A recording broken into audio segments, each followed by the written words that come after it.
Hari ini kita akan bahas mengenai strategi trading dan juga sistem trading. Mungkin kedengarannya mirip ya atau sama, tapi sebenarnya ini agak sedikit berbeda dan kita akan bahas di video kali ini. Mungkin gua akan bahas sedikit dulu dari pengertiannya. Yang pertama itu strategi trading. Strategi trading ini adalah bagaimana caranya kita menganalisa suatu pair, kita pakai metode apa, habis itu nanti entry-nya gimana, habis itu SL-nya gimana, take profit-nya gimana, reason-nya apa. Itu adalah strategi ya. Jadi strategi apa yang kita gunakan nih. Misalkan ada yang pakai SMC, Smart Money Concept, atau ada yang pakai ICT dan lain sebagainya. Itu adalah strategi dan setiap orang pasti punya strategi yang berbeda-beda. Kalau kalian tanya mana yang paling bagus, gue selalu jawab, nggak ada. Yang paling bagus adalah yang kalian kuasain, yang kalian pelajarin bener-bener, dan yang bisa membuat kalian profit, itu yang paling bagus. Itu untuk strategi trading. Nah, yang kedua itu adalah sistem trading. Sistem trading ini sebenarnya lebih ke SOP. Jadi SOP atau rules yang kita buat untuk diri kita sendiri. Kalau tadi kita ngomongin strategi itu kan mungkin lebih baku ya. Dan ada teorinya juga pastinya, jadi bukan dibuat asal-asalan. Tapi kalau kita ngomongin sistem trading atau SOP trading, ini bener-bener DIY untuk buat kita sendiri, untuk kenyamanan diri kita sendiri dan membuat gimana caranya supaya kita bisa disiplin. Ini contoh ya, kalau misalnya trading harus ada kopi di meja kerja. Supaya apa? Supaya melek ya, supaya nggak ngantuk. Nah, itu juga SOP, kalau nggak ada kopi nggak boleh trading misalkan. Itu cuma contoh doang ya. Boleh nggak kalau misalkan mau buat sistem trading seperti itu? Ya boleh-boleh aja, silakan. Tapi tentunya harus didasari alasan ya. Risk per trade untuk akun besar maksimal 0,5% dari modal. Risk per trade untuk akun yang lebih kecil, misalkan untuk akun $1.000 maksimal 2% dari modal. Risk per trade untuk akun $100 misalkan maksimal di 5% sampai 10% dari modal. Untuk entry cuma boleh misalkan di sesi US atau di sesi Asia. Untuk pair cuman boleh trading di 4 pair ini yang memang udah di backtest dan udah di forward test, ada datanya. Untuk risk reward minimal misalkan 1:1. Untuk max daily drawdown maksimal 3% untuk akun besar. Untuk akun kecil maksimal misalkan 5%. Untuk maksimum drawdown 15% atau 20%. Kalau di atas itu harus apa? Lakuin evaluasi lagi, ulang lagi, reset lagi. Kalau mau TPM satu layer misalkan minimal 80 pips atau 100 pips. Itu adalah contoh SOP dan tiap orang punya SOP yang berbeda-beda. Tujuannya kita buat sistem trading atau kita buat SOP trading supaya kita bisa mendisiplinkan diri kita sendiri. Oh, ini ada nih aturan-aturan ini dan kita harus patuh, kita harus disiplin dengan aturan yang udah kita buat sendiri. Karena percuma kalau kalian udah bisa analisa misalkan secara makro, secara teknikal, kalian udah bisa punya strategi trading yang bagus, tapi SOP atau sistem tradingnya nggak mendukung nih. Ujungnya apa? Ujungnya rugi juga. Kok bisa gitu, Bang? Misalkan gini, dari 10 kali trade ya, 7 benar, 3 salah. Udah 7 benar, 3 salah, harusnya kan yang benar lebih banyak, yang profit lebih banyak ya. Tapi yang profit $50, $30,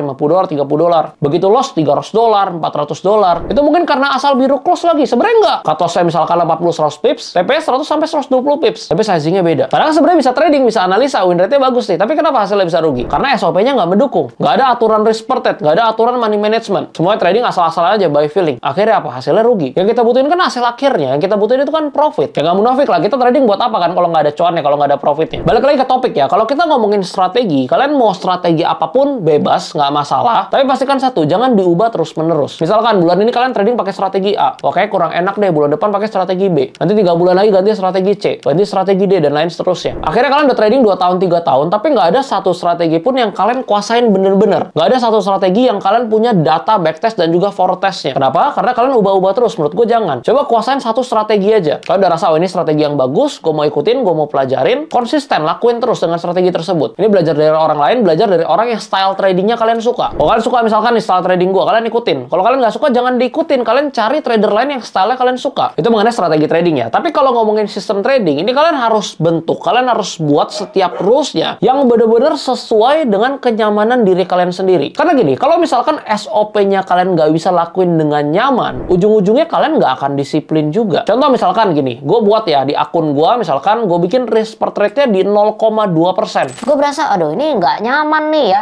Equity-nya nganggur, nggak kepake. Terlalu kecil risk per trade-nya. Gue nggak nyaman. Akhirnya apa? Gue gedein juga kan 0,5% atau ke 1%. Jadi gue buat yang nyaman. Oke, gue nyamannya di 1-2% nih. Gue buat ya risk per trade ya minimal tuh di 0,5%, maksimal di 2%. Kenapa dibuat minimal? Padahal kan kalau misalnya mau risk per trade 0,1% lebih bagus. Oh enggak, menurut gue nggak lebih bagus. Kalau masuk RPT sampai 0,1% bisa jadi ya gue nggak serius, gue cuma entry iseng-iseng doang. Buat apa entry iseng-iseng? Kalau nggak yakin kan nggak harus entry. Makanya gue buat minimal. Minimal 0,5%, maksimal 2%. Jadi nggak ada entry iseng-iseng. Semuanya entry berdasarkan objektivitas. Itu gue buat sesuai kenyamanan. Kalau untuk strategi trading gue dari dulu sama. Simple, pakai classic SNR, pakai trend line. Kadang gue pakai Fibo untuk nentuin target atas kalau misalnya udah all time high. Atau misalkan mau cari retracement di golden ratio-nya. Untuk entry-nya gue 80-90% selalu lakukan buy on weakness untuk posisi buy. Tapi sebaliknya untuk sell gue selalu sell on breakdown. Pasti kalian tanya, kenapa nggak buy on breakout? Bukannya kalau breakout udah konfirmasi. Nah, balik lagi kan gue trading by data. Dari data yang gue punya, yang udah gue backtest dan juga forward test. Kalau diadu nih untuk posisi buy ya, antara buy on breakout dan juga buy on weakness. Hasilnya itu ternyata lebih bagus buy on weakness di data yang gue punya loh ya, bukan data orang lain. Karena apa yang gue lihat ini lebih bagus buy on weakness? Ya 80-90% 50% strategi entry-nya gue pakai yang buy on weakness. Dan ini data yang gue punya ya, kalau di orang lain bisa jadi beda. Karena balik lagi ini tergantung ya, di pair apa, di time frame berapa, SLS setipis atau selebar apa, dan lain sebagainya. Jadi gue udah punya strategi tradingnya, dan gue juga punya sistem tradingnya atau SOP yang gue buat untuk diri gue sendiri. Malah kalau SOP gue cukup banyak, gue punya 20 rules dalam tradingan gue. Makanya that's why trading gue nggak bisa asal-asalan. Nggak bisa nih, misalkan lagi nongkrong rame-rame ya, ayo entry gold nih, entry bitcoin nih, misalkan entry apa, entry AUD USD nih, Euro USD. Kalau gue mau entry, gue harus bikin akun baru. Gue nggak bisa entry di akun utama gue. Kenapa? Karena akun utama gue ini harus gue trading di depan monitor dan ikutin 20 rules yang memang udah gue buat ini. Nggak bisa sembarangan trading asal-asalan. Nggak bisa juga entry kecil nih buat iseng dong, nggak bisa. Itu udah harus sesuai dengan SOP yang ada. Entry ya entry secara objektif. Nggak ada entry iseng, nggak ada entry iseng. Kalau mau iseng ya buat akun baru. Kira-kira seperti itu. Kalau dari yang gue lihat ya, strategi gue itu adalah strategi yang paling sangat-sangat simple. Ya mungkin semua dari kalian itu udah tahu gitu, nggak ada kemewahannya, nggak ada fancy-fancy sama sekali. Jadi kalau yang gue lihat, gue bisa profit konsisten itu bukan gara-gara strateginya, tapi karena satu, kedisiplinan dengan SOP yang gue buat sendiri. Karena kalau strategi banyak lah orang yang lebih jago analisa dan win rate-nya lebih tinggi dari gue. Win rate gue kecil kok. Mungkin kalau data yang paling valid yang gue bisa lihat di akun Funded itu di 58 sampai 62% paling. Paling gede-gedenya 65% tuh udah gede banget lah. Tapi mostly di 58 sampai 62. Karena kan akun Funded ada banyak kan. Bisa kalau udah ganti account dan naik phase 2 dan lain sebagainya. Average-nya gue ambil selalu di 58 sampai 62. Jarang yang nyentuh 70, jarang, hampir nggak ada. Banyak orang lain yang mungkin lebih jago gitu, lebih bagus strateginya. Tapi kenapa gue nggak ganti strategi? Nah itu dia. Strategi yang gue pelajarin ini kan gue udah backtest dan forecasting selama bertahun-tahun. Gue udah punya datanya, gue dapet sense-nya. Kalau gue mau pelajaran strategi baru lagi, ibaratnya gue riset lagi dari nol. That's why gue nggak mau ubah. Dan sekali lagi balik lagi, bukan karena strateginya yang bisa bikin profit konsisten, tapi karena kedisiplinan dengan SOP tradingnya. Once kalau kalian udah punya SOP trading dan kalian bisa disiplin dengan SOP tersebut, kalian nggak ada masalah lagi dengan psikologi trading. Pasti kalian sering berasa, aduh gue lagi loss beruntun nih, aduh gue lagi rugi terus nih 3 hari ini atau minggu ini nih, aduh gue jadi nggak mood nih tradingnya nih, aduh gue nggak mood nih kerjanya segala macamnya nih, aduh gue mau analisa nih jadinya naik terus nih, analisa naik terus karena habis cut loss beruntun, habis long habis buy